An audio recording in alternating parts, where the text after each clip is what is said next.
رابعہ اور جویریہ ایک دوسرے کا منہ دیکھ رہی تھیں اور امامہ اپنے پاؤں کے انگوٹھے کے ساتھ فرش کو رگڑتے ہوئے کسی سوچ میں ڈوبی ہوئی تھی۔ تمہیں یہ سب کچھ ہمیں پہلے ہی بتا دینا چاہیے تھا، جویریہ نے ایک طویل وقفے کے بعد اس خاموشی کو توڑا۔ امامہ نے سر اٹھا کر اسے دیکھا اور پرسکون انداز میں کہا، اس سے کیا ہوتا؟ کم از کم تمہارے بارے میں ہم کسی غلط فہمی کا شکار نہ ہوتے اور تمہاری مدد تو کر سکتے تھے نا ہم دونوں۔ امامہ سر جھٹکتے ہوئے عجیب انداز میں مسکرائی، اس سے مجھے کوئی خاص فرق نہیں پڑتا۔ مجھے تو بہت خوشی ہوئی ہے امامہ کہ تم نے ایک صحیح راستے کا انتخاب کیا ہے، دیر سے صحیح مگر تم اس راستے سے ہٹ گئی ہو۔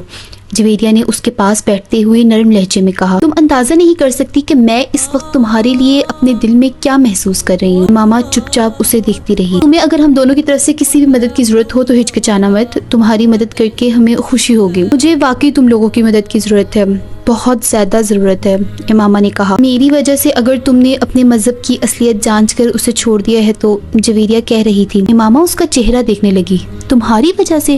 اس نے جویریہ کا چہرہ دیکھتے ہوئے سوچا، اس کا ذہن اسے کہیں اور لے کے جا رہا تھا۔ دھن میں اب ایک اور چہرہ ابھر رہا تھا، وہ اسے دیکھتی رہی۔ وہ چیز آہستہ آہستہ واضح ہو رہا تھا، زیر لب ابھرنے والے کسی نقش کی طرح۔ چہرہ اب واضح ہو گیا تھا۔ امامہ مسکرائی، وہ اس چہرے کو پہچان سکتی تھی۔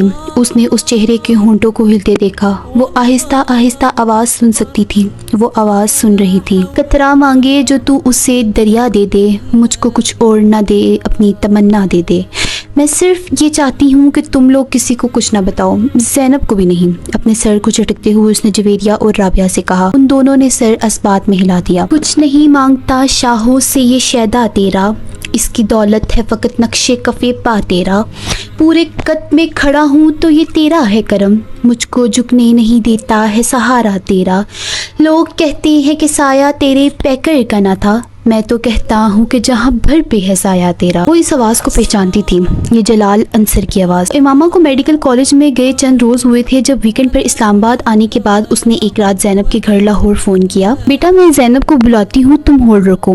زینب کی امی فون رکھ کر چلی گئی۔ وہ ریسیور کان سے لگائے انتظار کرنے لگی۔ کچھ نہیں مانگتا ہوں شاہوں سے یہ شہدا تیرا، اس کی دولت ہے فقط نقش کفے پا تیرا۔ مردانہ آواز میں فون پر سنائی دینے والی وہ نعت امامہ نے پہلے بھی سنی تھی، مگر اس وقت جو کوئی بھی اسے پڑھ رہا تھا وہ کمال جذب سے پڑھ رہا تھا۔ پورے قد سے کھڑا ہوں تو یہ تیرا ہے کرم، مجھ کو جھکنے نہیں دیتا ہے سہارا تیرا۔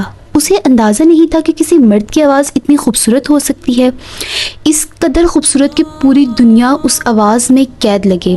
امامہ نے اپنا سانس روک لیا، یا شاید وہ سانس لینا بھول گئی تھی۔ لوگ کہتے ہیں کہ سایہ تیرے پیکر کا نہ تھا، میں کہتا ہوں جہاں بھر میں ہے سایہ تیرا۔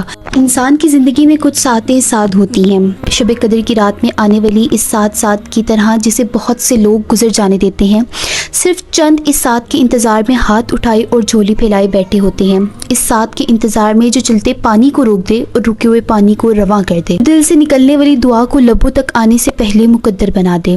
امامہ ہاشم کی زندگی میں وہ ساتھ شب قدر کو کسی رات کو نہیں آئی تھی، نہ اس نے اس ساتھ کے لیے ہاتھ اٹھائے تھے، نہ جولی پھیلائی تھی، پھر بھی اس نے زمین و آسمان کی گردش کو کچھ دیر کے لیے تھمتے دیکھا تھا، پوری کائنات کو ایک گنبد بے در میں بدلتے دیکھا تھا، جس کے اندر بس ایک ہی آواز گونج رہی تھی، دستگیری میری تنہائی کی تو نے ہی تو کی ہے، میں تو مر جاتا اگر ساتھ نہ ہوتا تیرا، ہیرو سے بھی دوزانہ گزر جاتے ہیں جن کے ماتھے پہ چمکتا ہے ستارہ تیرا۔ آواز بہت صاف اور واضح تھی۔ امامہ بت کی طرح ریسیور ہاتھ میں لیے بیٹھی رہی۔ ہیلو امامہ، دوسری طرف زینب کی آواز گونجی اور وہ آواز گم ہو گئی۔